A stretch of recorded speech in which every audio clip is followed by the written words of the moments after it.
So scene 3, why was scene 3 the way it was? Well, this is easy.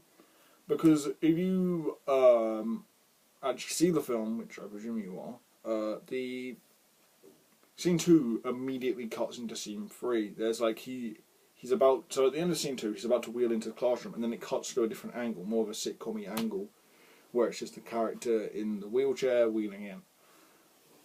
And then some weird things happen. Why was this done like this? Well, we wanted to put in that little quick editing joke where it cuts to him just wheeling in, like in the most boring way possible, as a bit of a joke, because you kind of have this epic tracking shot, Terminator 2 sequence going into just a boring everyday classroom.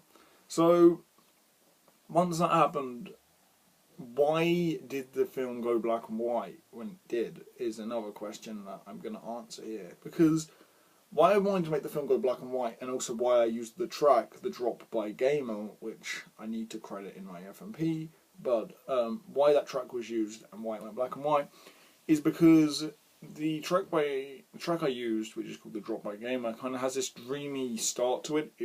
When the song starts, it feels like a dream, and I wanted to use that because when the scene goes black and white, that's meant to represent the character reflecting upon himself. It's him playing these video games, kind of getting sidetracked from the rest of reality. Hence it goes black and white, because at that point in time he has a black and white worldview. It's just him playing the video games, beating the bad guys, or whatever he's doing. So that's why the scene goes black and white. But why does why the song, as I said, because of this dreamy outskirt, it kind of really helped me select this song. But the other reason is, and it's kind of obvious if you see the actual film.